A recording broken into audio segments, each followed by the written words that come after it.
Lisa Nee with Eisner Amper, and I have the pleasure today of sitting with Titan Richard LeFrak from LeFrak Industries. Well, thank you for coming. So I wish the cameras were rolling before, because we had a lot of great history lessons on your family and your over 100-year history of being in the real estate business. So if you could give us a little bit of a history lesson as to how your family started in real estate and maybe some of the earlier projects and how it's led you to where we are today. The firm was founded by my grandfather, Harry LeFrak. The firm was really turned into something amazing by my late father, Sam LeFrak. I hope Richard LeFrak did his share to turn it from something a little bigger than he found it. And my two sons, Harrison and Jamie, will hopefully carry on this legacy, or are carrying on this legacy now. And I don't know how long I'll be here, but I know if I'm still here in 20 years, this firm will be bigger, better, smarter than it is today. The actual business was started by my grandfather shortly after the turn of the century. He was an immigrant, came to the United States as a young man, and actually started off as a tradesman. He was a glazier. Oh. He kind of became a small subcontractor, and then, with the intrepid spirit that those immigrants had that came here really to get a better life, I guess he started and did some small developments with partners. He was not an educated man in the sense that he had a formal education, but he was a clever man, and he made his way. And he started building walk-ups and, small projects in Brooklyn, which is where he lived, and that ultimately became this. You referred to your sons being in the business with you, and you are a second generation, so now third. Third generation, so now we're fourth generation. We are. And how important is that family legacy to you, and was that instilled right away? That's the most important thing for me, because I'm not really working for money at this point. Okay, but I have the privilege of having had the experience of working with my father and working with my sons, and for me that's as good as it gets. So I think most New Yorkers traditionally know from the big project in Queens, 5,000 units. Is that accurate? Yes. Well, my dad, who my late dad, who was in many ways the real genius and driving force behind the company, because he really took it to a completely different level from my grandfather.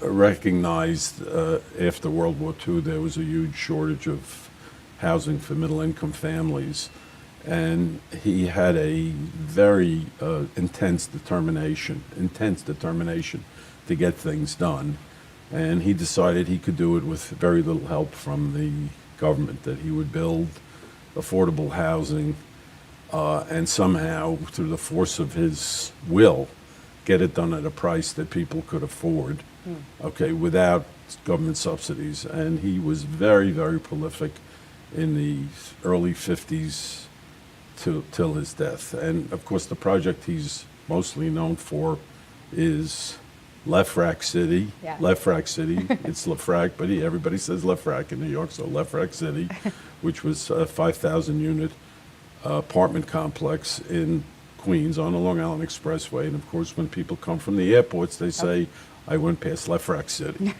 And he built that between 1959 and 1968. It contains 5,000 apartments, and we're still very proud to have our name on it. We still own it. It's amazing. Okay. And in the last 7 or 8 years, it's been going through a major upgrade and renovation, and actually we've spent almost 3 times as much in restoring it as he did in building it. Wow. But it's still a great asset. It's fully occupied. Lovely families still live there. It's kind of a melting pot of New York, with a cross-section of everybody who you would expect comes. People say, Queens is a borough of immigrants, and that we have a big cross-section of the population there, but we're still very proud of it. We have our name on it, and it's kind of a legacy asset that I would never, ever sell, because it's really one of the touchstones of our success and one of the landmarks of our success. So keeping with the theme of legacy assets that you would never sell, that you were very proud of, as you walk in, you see the entire layout of your New Jersey waterfront project, which I'm not sure people appreciate how massive it is and what a great undertaking. And the new building, Ellipse, which is, we were looking at circular, and just to make sure we note that it's residential and it's not going to be a Right. condominium It's not a development. If you could condominium. talk to us about how you completely redid the waterfront there and what your vision is and long-term. Well, it was a great opportunity that came our way just by accident. We were the original developers in Battery Park City and built the first big project down there in 1980, when it was touch and go whether it would be bankrupted by the government and by circumstances. And at that time, everybody said, "You're crazy. Yeah. Who's going to live downtown?" Pretty funny today when you hear that, but in those days, there was nobody lived downtown. It was Wall Street, you had an office, and that was that. Through, let's say, some miscommunication or hypocrisy from the government officials at that time, we were supposed to continue on and after we built the first 6 buildings and keep going. And they had a change of heart, and we got a random call from a developer in New Jersey, a famous developer, shopping center developer, Okay. named Mel Simon, who the giant Simon Company today. And he said, "I have this property in New Jersey on the waterfront, and the bank told me that if I get you guys involved, that they would finance it for us, because there's not too many developers who can take things on of that size." And my late father went out to look at the property and called me on the phone and said, "Richard, you have to come out and take a look at this. It's something I've been dreaming about my whole life." Now, if you saw what he was dreaming about, you'd think he should have been put in a home, because it was just an old railroad yard with abandoned industrial buildings on it, and there was nothing there except it was in Jersey City, which in those days was considered Yeah. sketchy at best. But he recognized the potential of being able to create something from scratch of great size, and I went out, of course, and took a look, and it was like being put in the middle of the desert and saying, "Well, where do I start? There's no roads here. There's nothing here. Where's my point in place in my beginning?" But with a lot of hard work, we kind of sketched up a plan and took advantage of 3 things that were part of the landscape there. Number one, it was over a mile of riverfront. Yeah. Number 2, it had a big path station that was totally underutilized, that had direct service to downtown and midtown. And it was big enough so that you could create your own community. That was probably 17 or 18 million feet ago. Since then, we've built, 17 or 18 high-rise apartment buildings with Wow. about 6,000 apartments in it. I think we have 8 or 9 office buildings, 2 hotels, a regional shopping mall, marinas, parks, recreation, and I think we still have enough land to develop to put another 5,000 apartments on. So it's really we're really not even 2/3 finished with it yet. So for me, it's been a lifetime of work, and I've had the privilege, and I say it's a privilege, of creating a city from scratch. Yeah. And I made plenty of mistakes, or we made plenty of mistakes, but we did many, many things right too. And the whole regeneration of the waterfront in Jersey, I believe that we were instrumental in waking people up to the potential. And of course, today, if you stand on the West Side Highway and look across the river, there's a whole skyline. Yeah. It's When we beautiful. went there in 1982, it didn't look like that. It just wasn't remotely like that. But it took a lot of imagination, a lot of hard work, lots of sleepless nights, But I have to say that my father, recognized the potential, even though at that time he was 65 or 66 years old. So it was a 40-year project, and he was going, let's go for it, and we did, and we've had good luck. So I want to stay still in the New York area. We're at 40 West 57th today, Right. which is a beautiful commercial space. Can you talk to us a little bit about this project and why this location?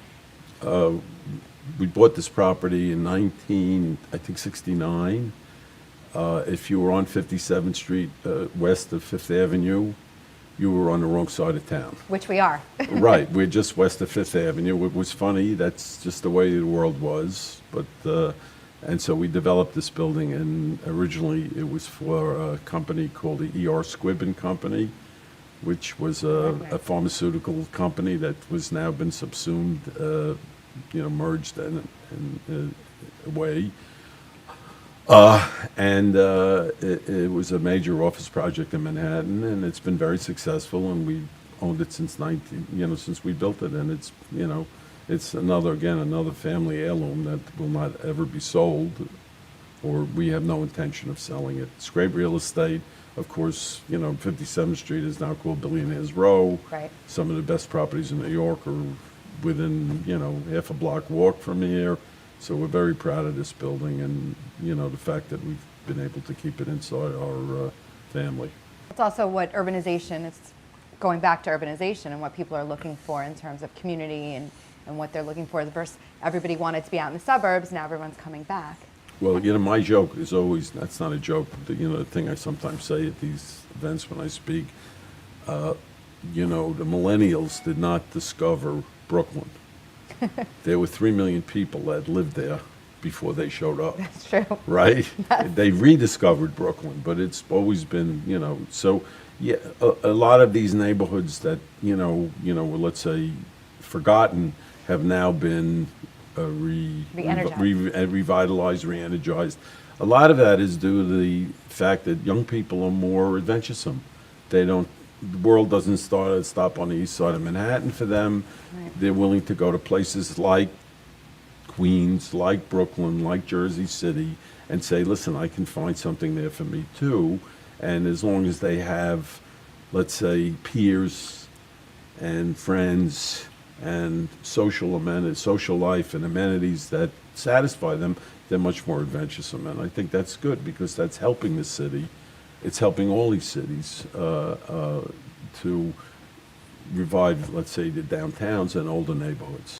So continuing in the New York marketplace, do you think that people are still, your portfolio was built on affordable housing, right? That's been the mantra of your family. Well, no, I wouldn't say I would say rental housing. Rental housing. Not Okay. that we were affordable in the beginning. Now it's a more Luxury. Yes, upscale. Do you think it's increasingly difficult now to have affordable housing in the Manhattan and other gateway city areas? Yes, it requires lots of changes in the government to, subsidies or other ways because the cost of the bricks doesn't change whether you're selling a condominium for $4,000 a foot or an affordable housing project. The basic cost of the building is the same. So the only thing that can vary is the land and subsidies associated with taxes or other operating expenses that you have, interest, for example. So if you've noticed that the regulatory patterns in every city, Yeah. New York, but not particularly all of them, it's increasingly more expensive to build. Okay. It's not a business that lends itself much to technology. I mean, if you watch there is some technology involved, but if you watch how they put bricks up, it's the same way as the Egyptians used to do it. It's not that different. It's a business of hands. There is some ability to standardize things now and to make some technological manufacturing advantages, but it creates a big problem because you now have a whole class of people that just can't afford, based on the salaries and wages that they make, to pay the cost of housing here. And they're expecting, I haven't seen the last set of figures, but I think they're expecting the population of New York to grow by 1 million people in the next 20 years. My question would be, where are you going to put them all? And so you've seen some things which, frankly, reversion. You're seeing these micro apartments now. That's really a reduction in people's standard of living. You used to live in 500 feet. Now I'm going to give you 300 feet to live in.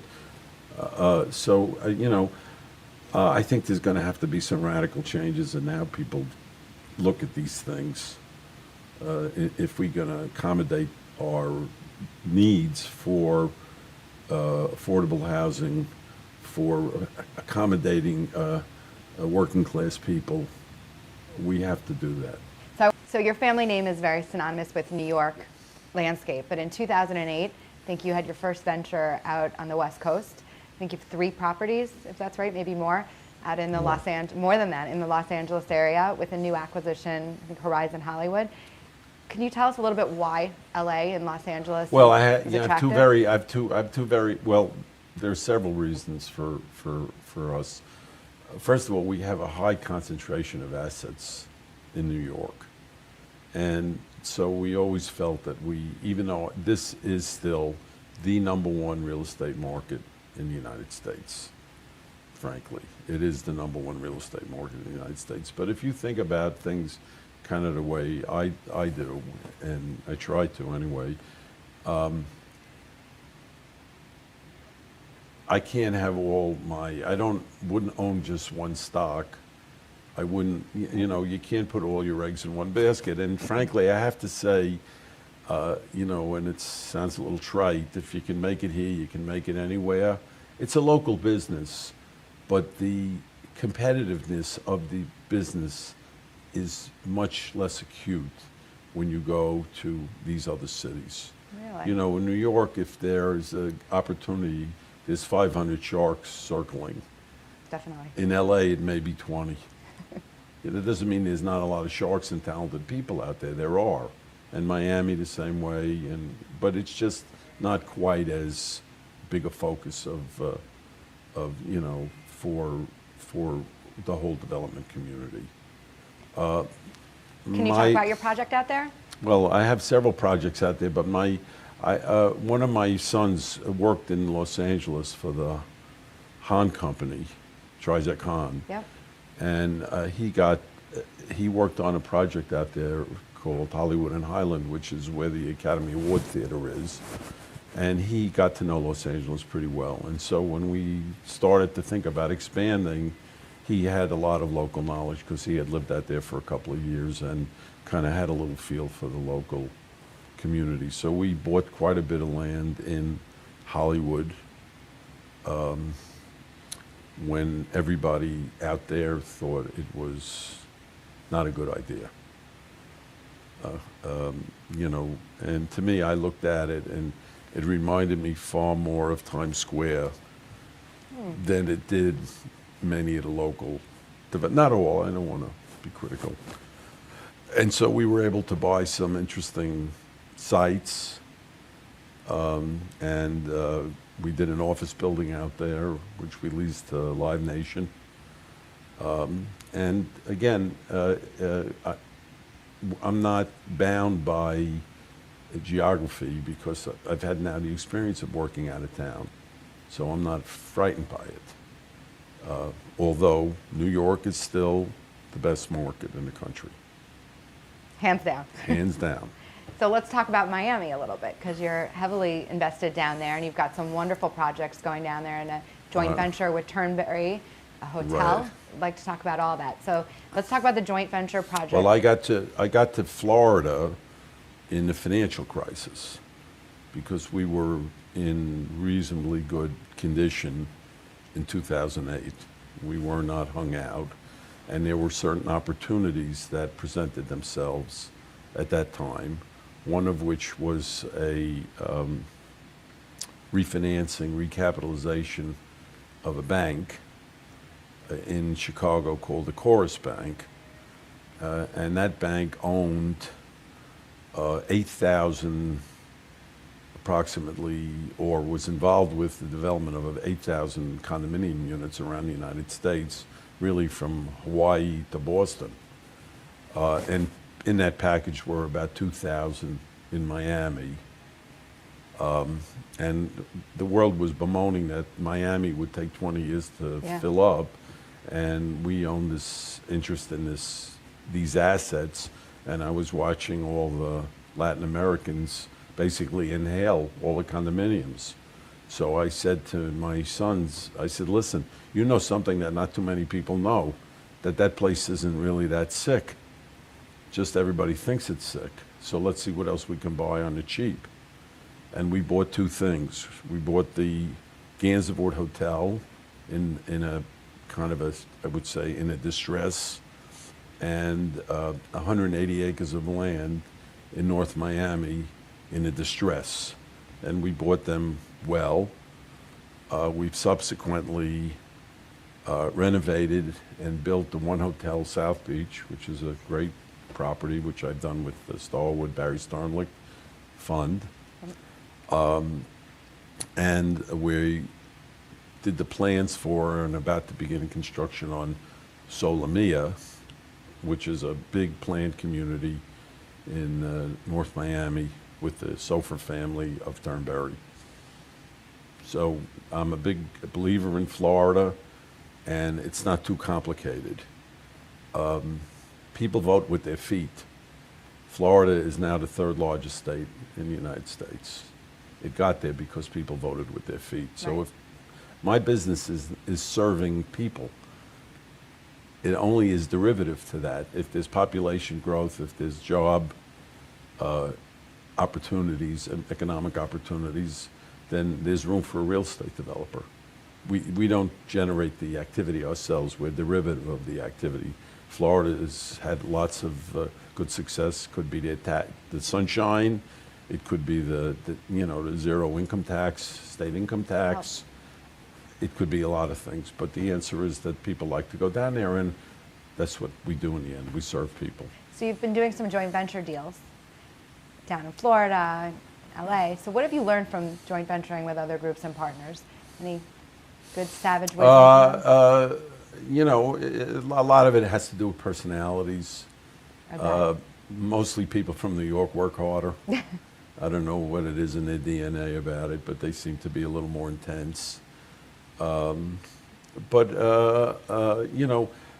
It's a local business, and having a local partner sometimes is very helpful because they know their way through the regulatory and political maze that you have to go through. The Sofers, for example, have been great partners down in Miami. They've been an established family down there, own a lot of real estate. I have the experience of doing these big projects, so I kind of help them with that. But I don't know the mayor; they know the mayor. I mean, it's in a metaphor, but I mean, I don't know the local officials particularly, and if I walk in, I might as well come from Mars.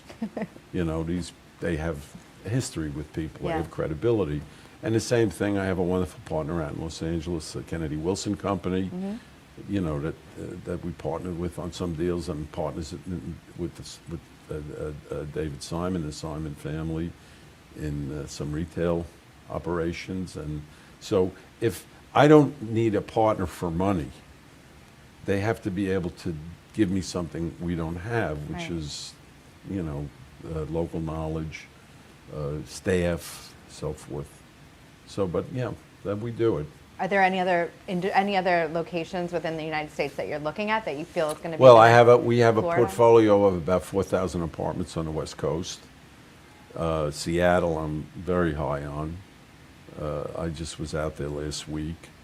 What's going on there between Microsoft, Amazon, Starbucks. It's an amazing city. People like it. Young people like it. They're getting the human capital. And the human capital is the key to all the, that's it. The businesses need the people, and the people, if that's a good place for them to be, and it attracts good young people, then that's the way they're going to succeed. So I'm very, very positive about that market too. So I don't think people realize, I think people associate you with real estate, but you've sort of diversified a little bit, and have some investments in oil and mineral rights, and I think banking you alluded to as well. Can you Yeah. talk about some of your other interests? Well, we started investing in the oil business in 1972. I have an office in Houston. It started out as an investment, and it became a business. Real working. Real business, and it's a fundamental business. Energy is a fundamental business in the United States. Originally, we used a lot of energy, so it was kind of a hedge. Is that what drew you as a hedge? If I made it and I needed it, then if it got expensive in one place, it cost me money. I made money in the other area, but it's its own thing now. And we've had good success with it. We've benefited a great deal from technology. Most people in the real estate business don't understand how astounding it is, how they can actually take a drill bit and make it go that way, and how they were able to actually change geopolitical, let's say, history with the technology that was basically invented here in the United States. It's extraordinary what they're able to do now. And that's why we are the world's largest oil producer. So is that also a long-term hold for your family, being in the oil and energy business? Well, we've been in it since 72, so how many years is that? Long. So I guess it is a hold. Yes, it's a good business. And usually, again, it's a little bit of an offset because, if they're doing great down there because prices are high, everybody else is suffering. And, Right. I'm not doing so well down there means I'm doing okay here.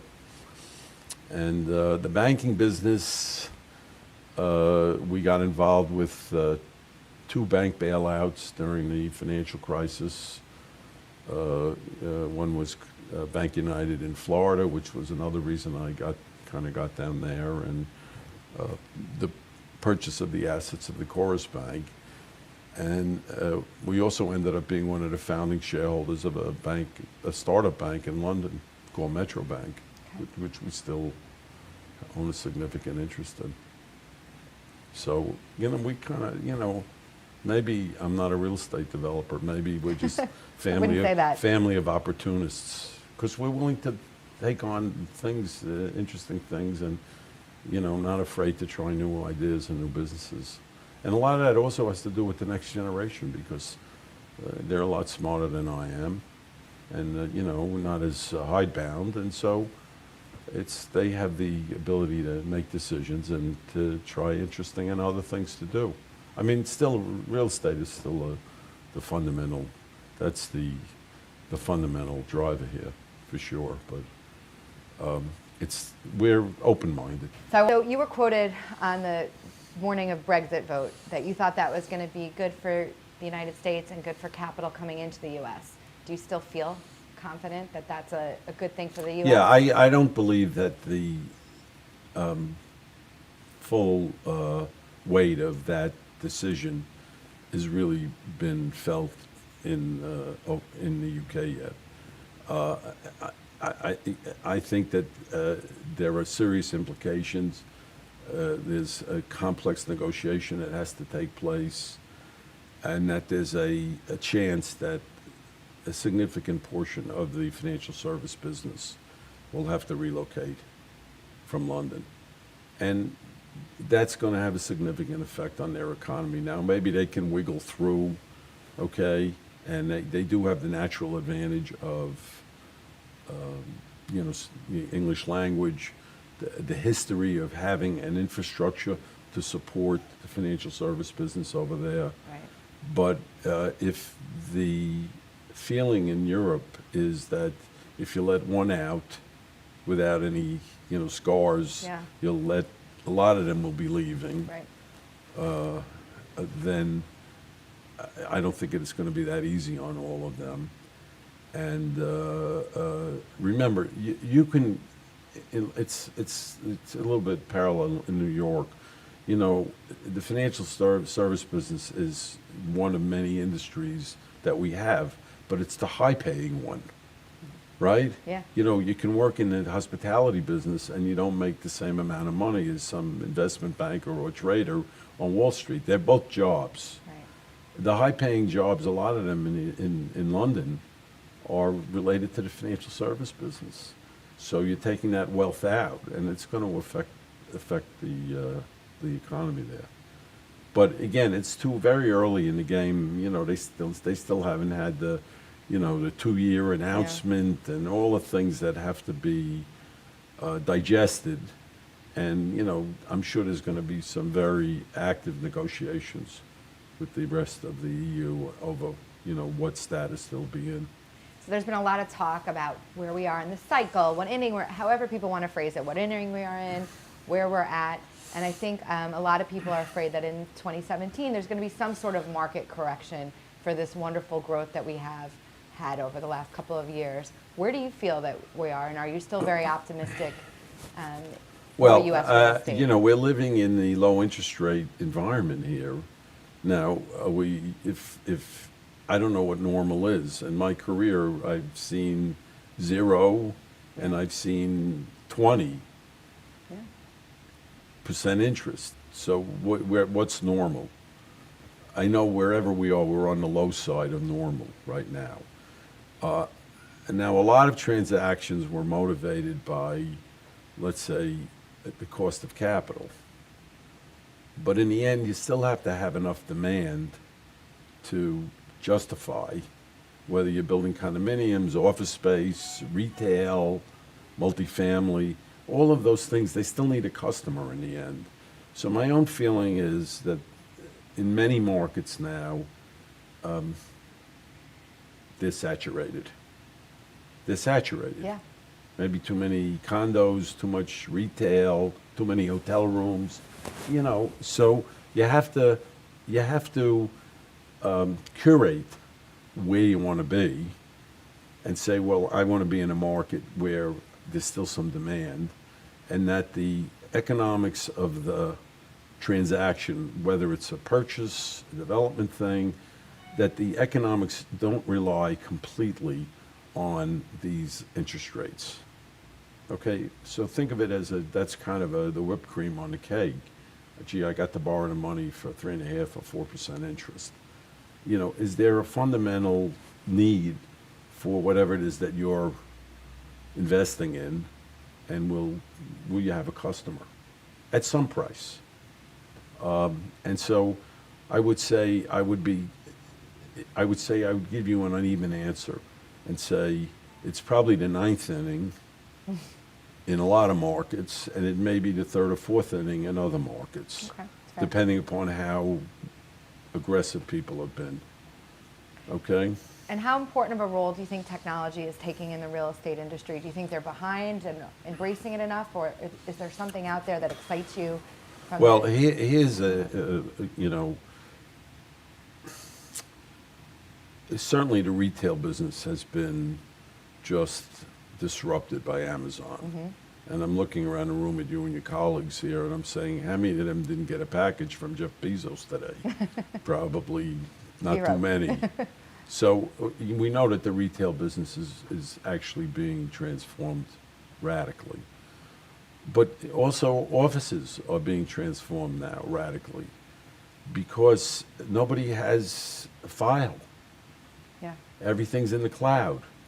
And, you know, I always, when I don't have it with me, but I often will show my smartphone and I'll say to people, I don't know, is this my office? Yeah. So technology is certainly changing the demand and the use of commercial space. Now, the one thing that remains intact is the cave, because they haven't figured out how to put a kitchen and a bathroom in an iPad yet, right? So the cave is still fundamental, the desire for somebody to have a home, a place to hang up their clothes. Yep. So the residential business is still good, although, you know, they're scratching at the surface now with some of these, you know, what I call kind of couch surfing concepts, sharing. Yeah. You've also seen a hotel business get turned on its head by Airbnb. Yeah. So real estate is being affected by technology, okay? But I don't think we know the depths of it in all the areas yet. But it's severe, at least with respect to the retail. For sure, we know it's pretty acute. And are you making accommodations for this on your new projects? Are you thinking about how you're Well, we're building planning? in Solomia. We're building a shopping center, but it's just not. It's they call lifestyle. A lifestyle center. A lifestyle center is an experiential place, Okay.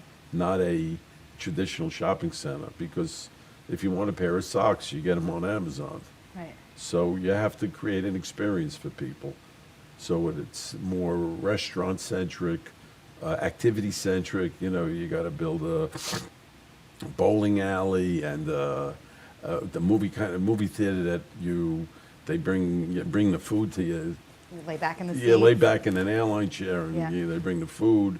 You have to build a great, kind of park or amenity to draw people. You have to make it very walkable, very friendly. It's not what they used to do. Right. Okay, so yes, we have to adjust for that. So I see there's such passion in you and what you do every day, and I know there's passion because you're very philanthropic. So what charities do you go out there and support and are very, I'm sure every charity, but is there something out there from... Well, something I'm particularly proud of now is that the skating rink in Prospect Park, Yeah. which I love charities or philanthropy that affects that has access, the public has access to. Yeah. And we had the opportunity to make the naming gift for the big skating center in Brooklyn in Prospect Park. What's the full name? It's called LeFrak at Lakeside. Okay. LeFrak. LeFrak. In Brooklyn, it's LeFrak. In Brooklyn, it's I want to make sure everyone understands that. Right, In New York, right. it's LeFrak. Right. It's been widely popular. It's a magnificent facility. It won a design award as a civic improvement, and it's great to go out there and see little kids enjoying themselves. It's family. Yeah, it's fun. It's family sport. We support. I personally have been vice chairman of the Museum of Natural History. Again, that's a very accessible philanthropy. My wife's on the board of the New York Philharmonic. My son's on the board of New York Hospital. So, I mean, we have a whole bunch. Of course, I support Amherst College, where I went to school, and we have a variety of philanthropies that we support. But the thing that I enjoy the most are things that the public gets to use. That's what I like, because I think that's important, that people understand that no matter how much success you've had or wealth, that you want to use it, that everybody has access to or enjoy something, whether it's knowledge or going to Museum of Natural History, skating rink, you name it. So is there anything that keeps you up at night, or nothing keeps you up at night, or everything keeps you up at night? My wife's dogs keep me up at night. Your wife's dogs, not your dogs. No, I mean, yeah, I'm of course every place that I'm working in, you can find a reason to worry. Yeah. In other words, Miami is going to be underwater any minute. In New York, I'm going to get a terrorist attack. Los Angeles is going to have an earthquake. I mean, you can find things to fret over. But if you're a real estate developer, especially, everything you're doing is being an optimist about the future. Right. I mean, I take on a project in Miami that's going to take me 20 years to do. Am I going to be pessimistic about something? I have to say, yeah, there's going to be bumps along the road, but I have confidence that in the life of this project, this can be successful.